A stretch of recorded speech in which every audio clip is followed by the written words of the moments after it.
अनेक प्रकार के विश्वविद्यालय है दुनिया में, लेकिन यह ईश्वरीय विश्वविद्यालय केवल एक ही है,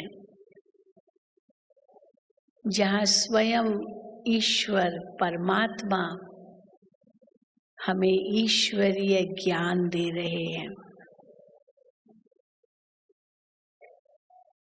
वहाँ अनेक प्रकार के विषय पढ़ाए जाते हैं और यहाँ हम क्या कहते हैं, भगवान हमको 4 मुख्य विषय पढ़ाते हैं।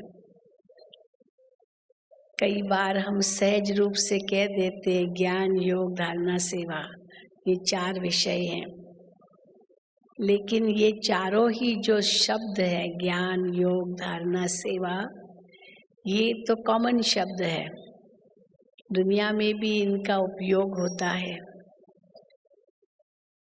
तो हम इससे कैसे भिन्न हैं, तो हमें इन चारों शब्दों को किस रूप में सुनाना है। क्योंकि अगर हम कहते हैं या ज्ञान हम सीखते हैं, तो दुनिया में तो बहुत प्रकार का ज्ञान है, कितने सारे पुस्तकालय लाइब्रेरीज किताबों से भरी पड़ी है, और यही कहते हैं सब में ये ज्ञान के पुस्तकालय है। पुस्तकालय को ज्ञानालय भी कहते हैं, ज्ञान है उसके अंदर। लेकिन बाबा क्या कहते हैं, जो ईश्वरीय ज्ञान ये कहीं भी नहीं है। ईश्वरीय ज्ञान केवल एक परमात्मा ही हमको दे सकते हैं। आज जितने भी प्रकार की विचारधाराएं हैं, वो सब अलग अलग फिलॉसफी है, अलग अलग दर्शन है, अलग अलग लोगों के द्वारा जो उनके विचार है वो उन्होंने किताबों में लिखे हैं। लेकिन हम इस नशे से कहते हैं यहाँ कि भगवान हमें ईश्वरीय ज्ञान दे रहे हैं। किसको कहेंगे ईश्वरीय ज्ञान? जिसमें आत्मा का ज्ञान हो, परमात्मा का ज्ञान हो, कर्मों का ज्ञान हो, समय का ज्ञान हो, ड्रामा का ज्ञान हो, ये ईश्वरीय ज्ञान है। जिसमें रचयिता और रचना की आदि मध्य अंत का सारा ज्ञान हो, जिसके लिए बाबा कहते हैं मैं आकर के तुम बच्चों को तीसरा नेत्र देता हूँ। इस ज्ञान के तीसरे नेत्र से तुम तीनों कालों को देख सकते हो, तीनों लोकों को देख सकते हो, अपना भविष्य देख सकते हो, अपना भूतकाल देख सकते हो, हमें क्या करना है क्या नहीं करना है उसको अच्छी तरह से समझ सकते हो। ये ज्ञान का तीसरा नेत्र है, जिसको दूसरे शब्दों में बाबा कहते हैं दिव्य बुद्धि। ये सौगात भगवान हमको इस समय दे रहे हैं, जिस समय जिससे राइट और रॉन्ग, अच्छा बुरा, सही गलत, इसकी हमें सही पहचान मिलती है। कितनी बातें जो आज तक हम सुनते आए थे, अभी ईश्वरीय ज्ञान प्राप्त होने के बाद हम महसूस करते हैं कि हम कितना गलत सोचते थे। और हर मुरली में बाबा कॉन्ट्रास्ट बताते हैं, आज तक क्या समझते थे और भगवान ने आकर के क्या समझाया है। अपने आप को देह समझते थे, भगवान ने आकर हमें समझाया तुम देह नहीं आत्मा हो। परमात्मा को हम सर्वव्यापी समझते थे, अब परमात्मा ने स्वयं बताया मैं तो तुम्हारा बाप हूँ, मैं तो परम धाम का वासी हूँ, मैं तो आता हूँ अधर्म के समय, तो पहले हमारी समझ क्या थी और अभी बाबा ने कैसे हमको सही समझ देने के बाद हमारी बुद्धि को ही बदल दिया। कहाँ 84 लाख योनि समझते थे और कहाँ बाबा कहते केवल 84 जन्म, और वो भी मनुष्य चोले में। कितना अंतर हो गया। तो ये जो कंट्रास्ट, इतना अंतर जो दुनिया समझती और हमको जो भगवान ने ज्ञान दिया है, उसके आधार से हमारा तीसरा नेत्र खुल गया है। अभी कोई भी बात ऐसी नहीं है जो हम कहेंगे हमको समझ में नहीं आता।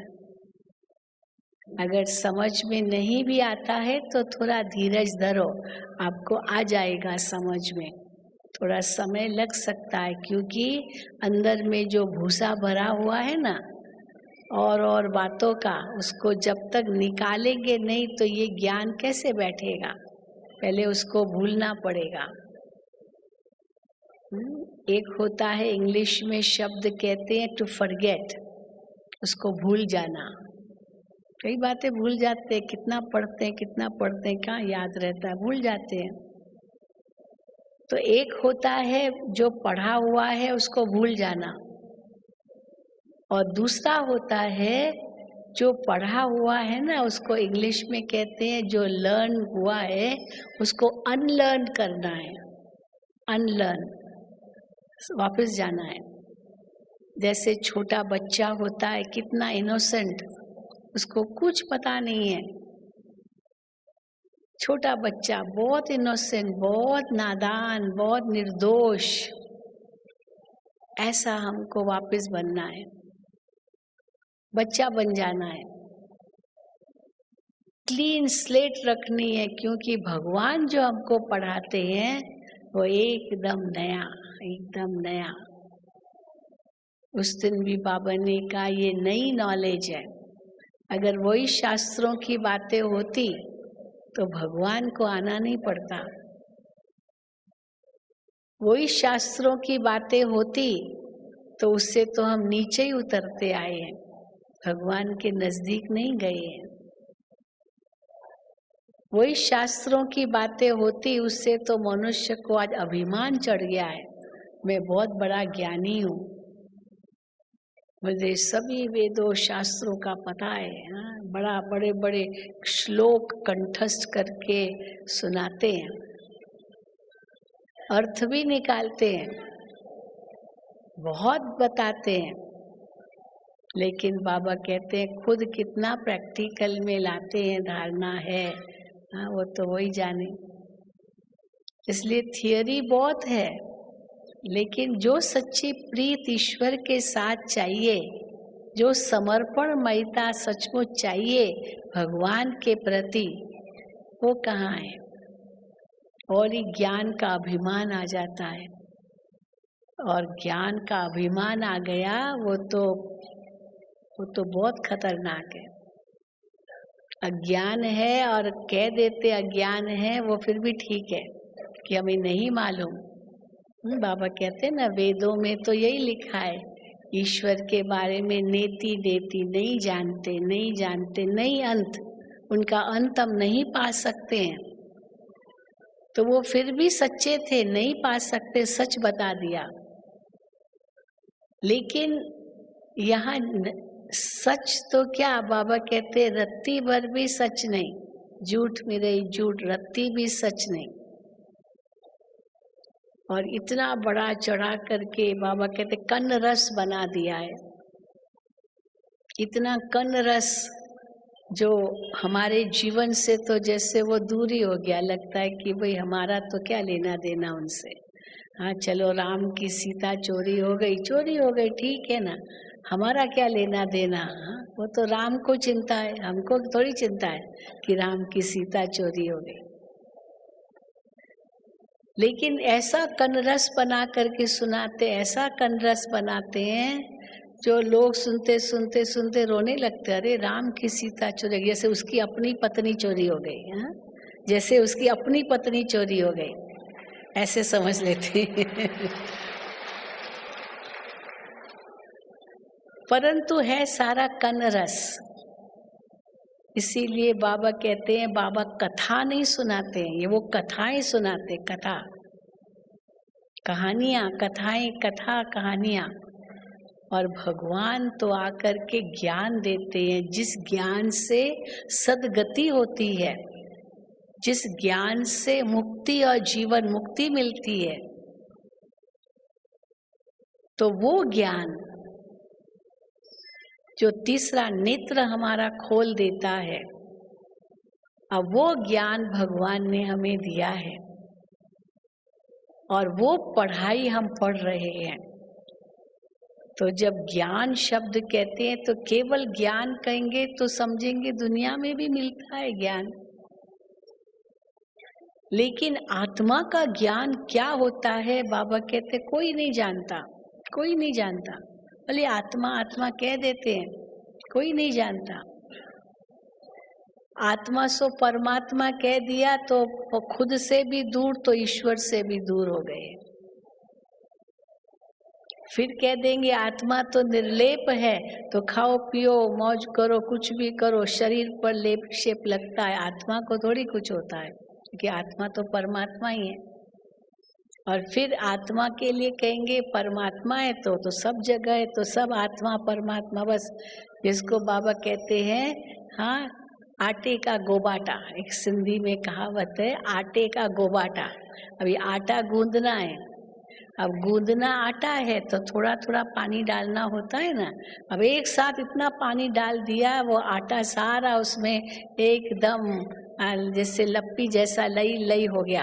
अब रोटी क्या बनेगी उसमें से, कुछ समझ ही नहीं आएगा क्या करना है इसका। तो इसीलिए भगवान आकर के हमें सत्य ज्ञान देते हैं, और यही बाबा कहते हैं यही सच्चा सत्संग है, क्योंकि सत्य परमात्मा के साथ संग है।